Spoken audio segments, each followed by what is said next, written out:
will hear some students talking about an assignment. First, you have some time to look at questions 1 to 5.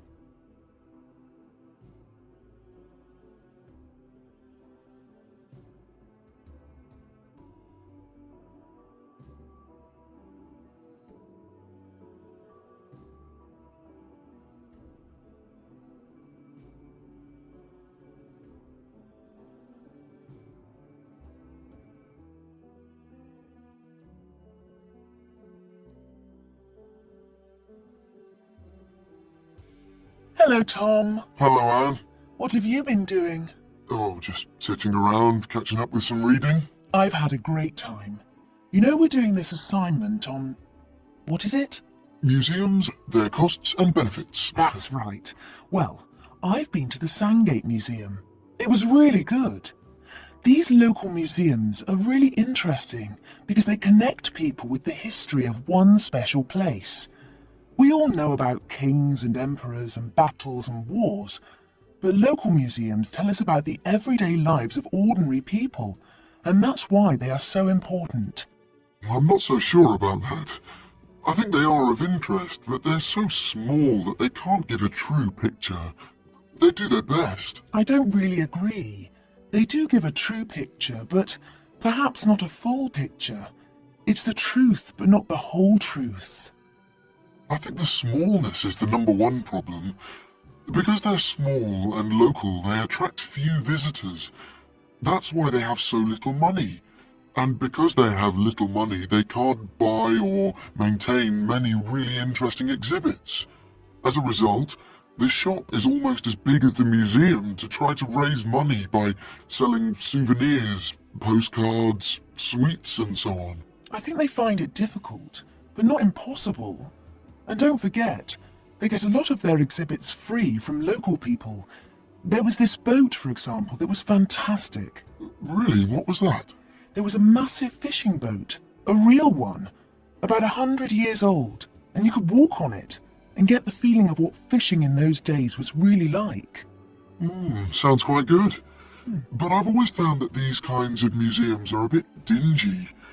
For example, the display cabinets are so dark that you can hardly see the exhibits, and the labels are sometimes difficult to read. Before you hear the rest of the conversation, you have some time to look at questions 6 to 10.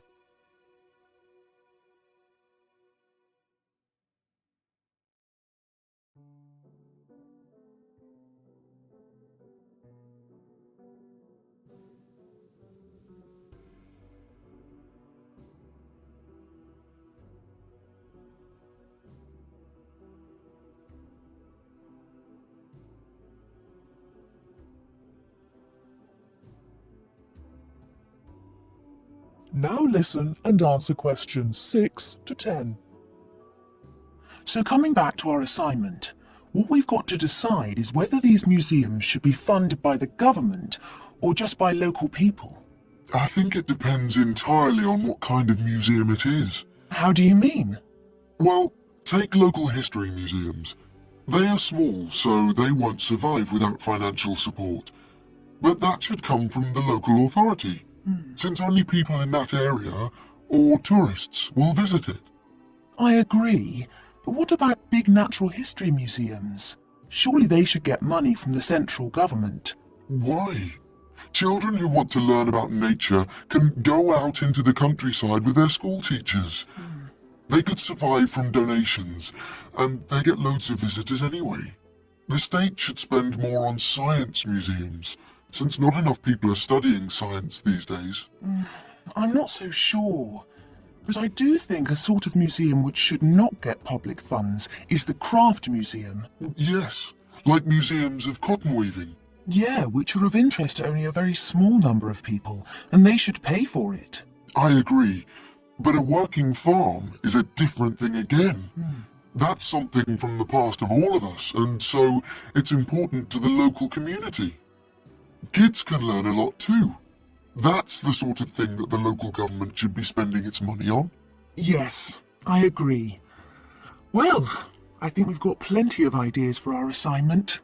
That is the end of part 1. You now have half a minute to check your answers.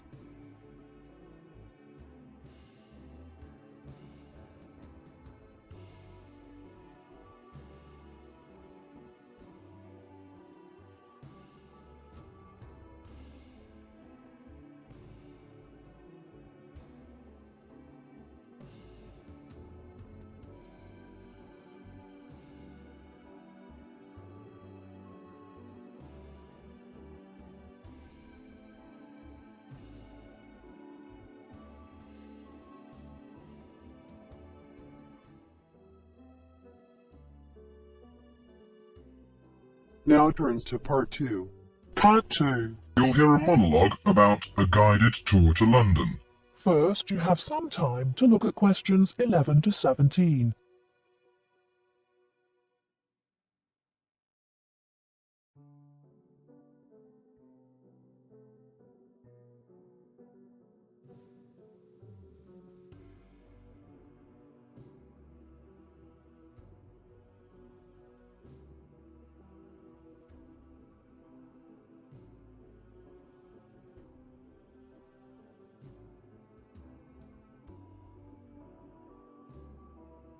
Now, listen carefully and answer questions 11 to...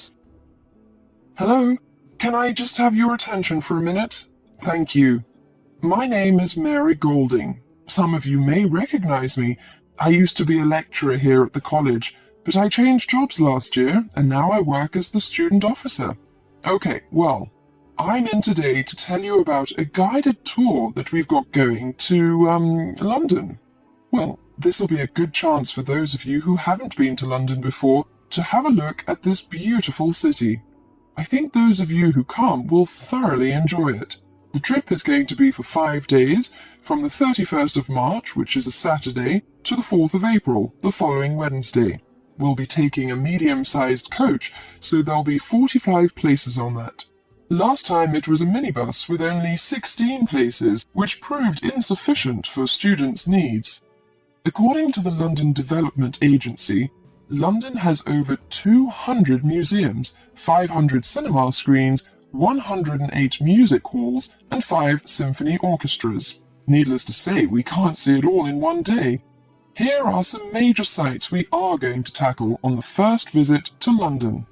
On the first day we're in London, we'll be going on a boat trip up the River Thames and up the London Eye.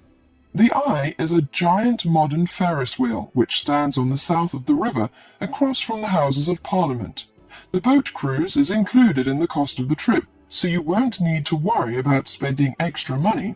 But you have to pay to ride the Eye to gaze out over the vast city. After that, we'll visit the Houses of Parliament. The Houses of Parliament, also known as Westminster Palace, was designed in the Gothic style. One of London's famous landmarks, Big Ben, the clock tower named for its 13-ton bell, is also found here. You can have a free visit up there. I think you all know Westminster Abbey, one of the most visited Christian churches in the world. There is no admission charge for this, but there are lots of souvenir shops around, so you might need some money for those. On the second day, we'll be going to the British Museum. The oldest museum in the world is also the most visited site in London. You have to pay to get in there, but it's not expensive. Before you hear the rest of the talk, you have some time to look at questions 18 to 20.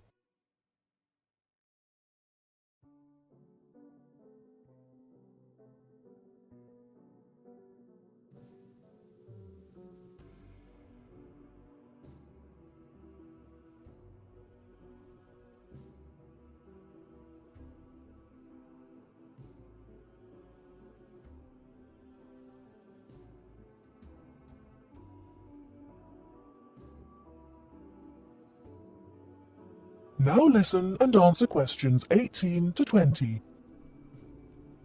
Also, the most visited site in London. You have to pay to get in there, but it's not expensive.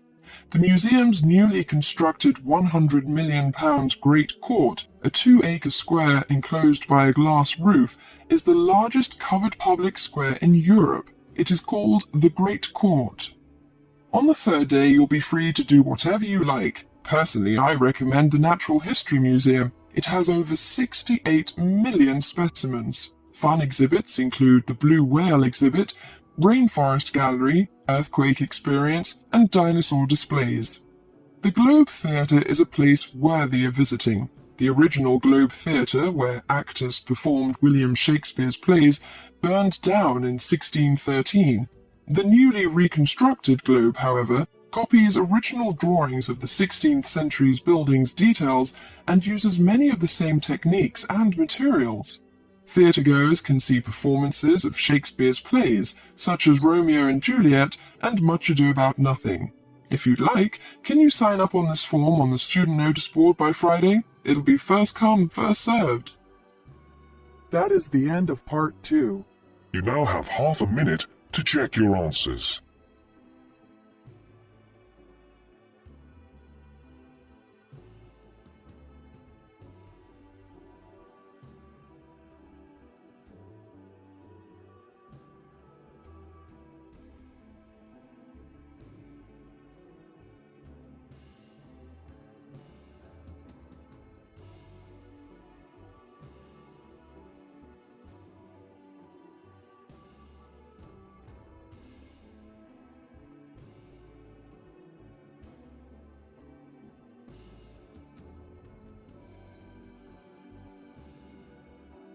Now it turns to part 3. Part 3. You will hear some students talking about an arts assignment. First, you have some time to look at questions 21 to 25.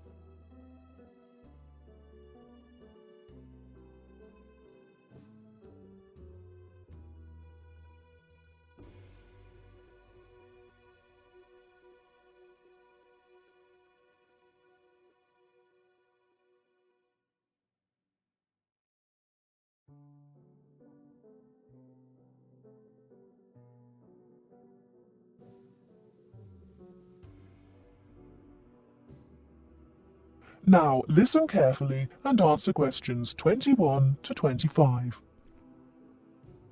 What have you been working on, Arthur? I've been looking into the funding of the arts by the Arts Association. Oh, Mr. Simpson gave you that topic, did he? Yes, it's not too difficult. At least all the facts and figures are easy to find. Or I think they will be. I've done a lot of useful stuff already.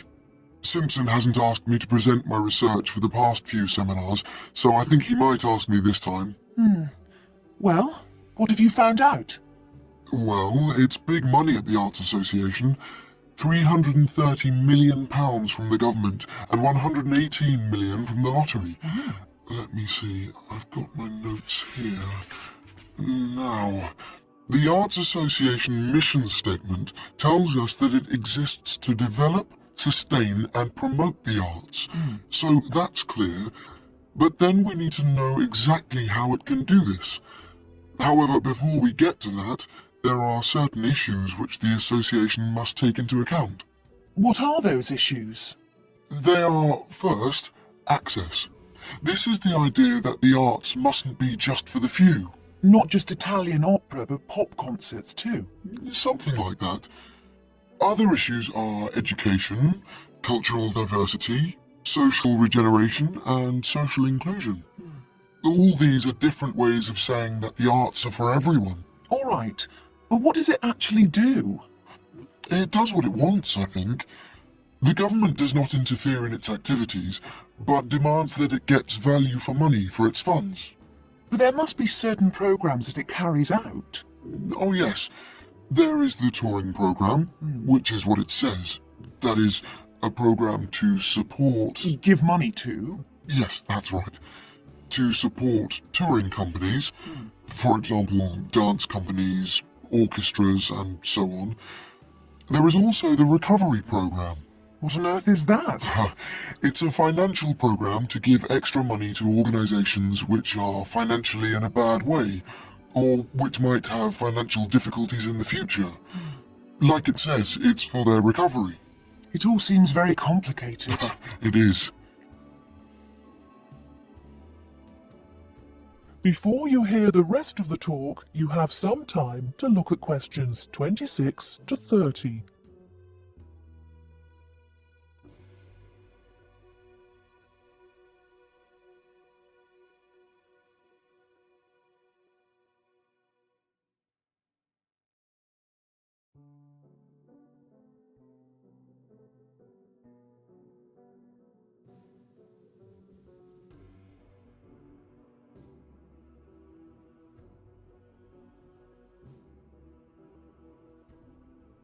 Now listen and answer questions 26 to 30. Did you get any information on the reading for the other half of our work? Yes, I did. You mean the Art and Society module? Yes. Yes. I met Simpson himself as we were waiting for a train at Dorchester Station, so I managed to ask him. Any luck? Yes, I've got the notes I took here. He told me, of course, to start with Greenberg, who covers contemporary art and the up-to-the-minute movements in America. It's about the modern movements, really. As far as the economic impact of art is concerned, a basic text is the Parliamentary Report on Art and the UK Economy. This gives lots of monetary facts and figures, but the figures are not very satisfactory, as, of course, a lot of the information is confidential and can't be published. Art Now, Art Well by someone called Denison sounds exciting, and is about how art and artists are created, presented for buyers, and sold in the US. It's about the whole trade in art as a phenomenon. Like a product? Like washing powder? Yes, that's the idea of the book anyway. And there's another one here. Oh yes, by someone called Hampton. It's a book called American Art, which Simpson says is full of discussion on the relationship of art to the other aspects of culture, such as film, television, books, and so on. Popular culture, I suppose. Not just popular. Culture of all sorts, I imagine. Finally, for the spiritual and more abstract aspects of art, he recommends Art and the Mind of Modern Man by Frick. It's sort of about how art relates to how we think. He did have lots of other recommendations, but luckily his train arrived before he could move on to them. These seem enough to me. Yes, they're a good place to start. We will be busy. That is the end of part 3. You now have half a minute to check your answers.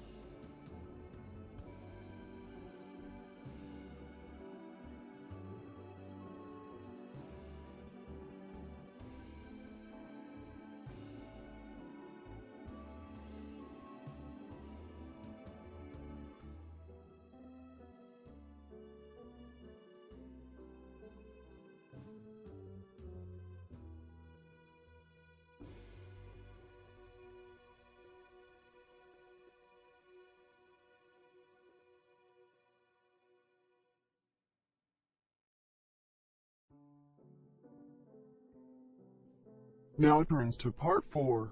Part 4. Listen to an interview. Mr. Brooks, Mark, Jean, and Robert are being interviewed on the subject of friendship.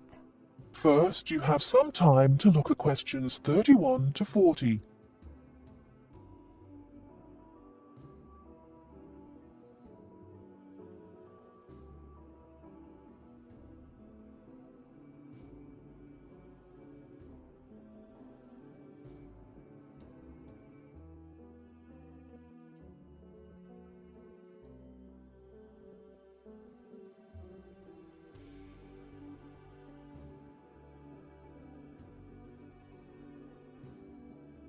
Now, listen carefully and answer questions 31 to 40.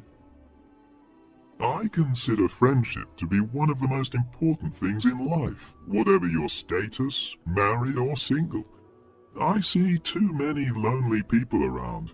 A lot of us get so involved with material values, family problems, keeping up with the Joneses, etc., that we forget the real meaning of friendship. Which is what, according to you? They say a friend in need is a friend indeed, which is partly true. But a real friend should also be able to share your happy moments without feeling jealous. A good friendship is one where you can accept and forgive him, understand mood, and don't feel hurt if a friend doesn't feel like seeing you.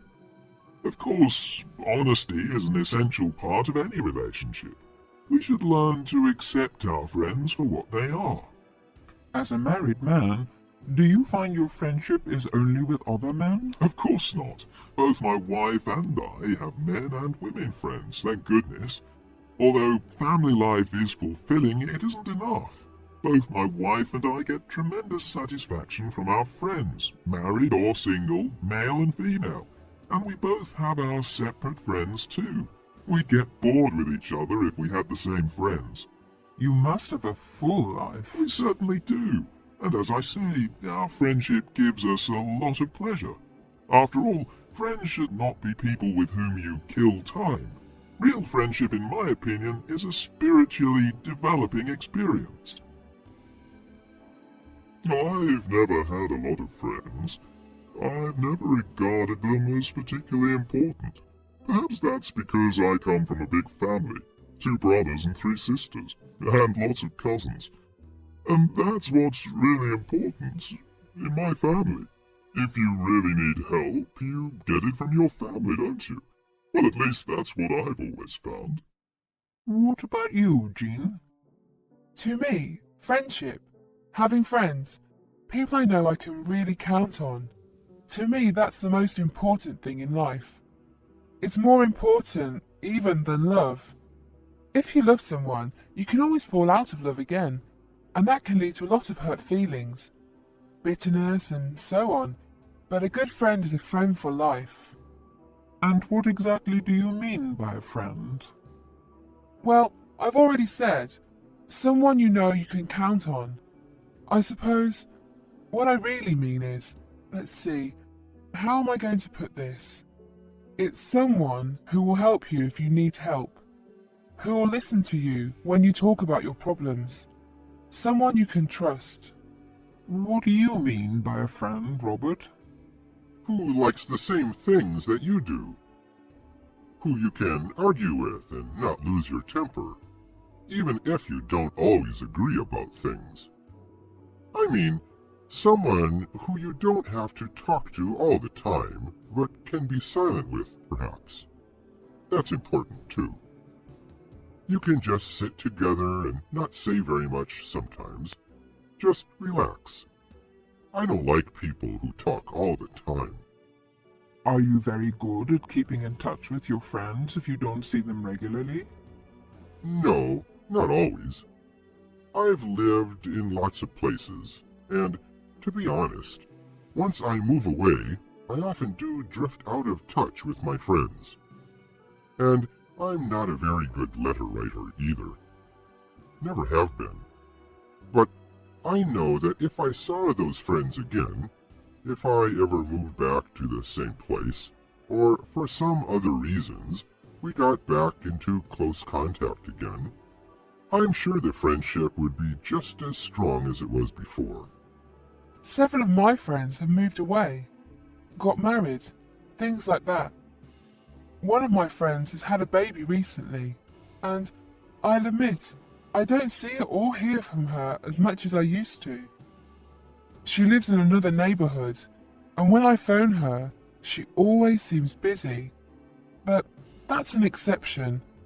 I write a lot of letters to my friends, and get a lot of letters from them. I have a friend I went to school with, and 10 years ago she emigrated to Canada. But she still writes to me every month, and I write to her just as often. That is the end of part 4. You now have half a minute to check your answers.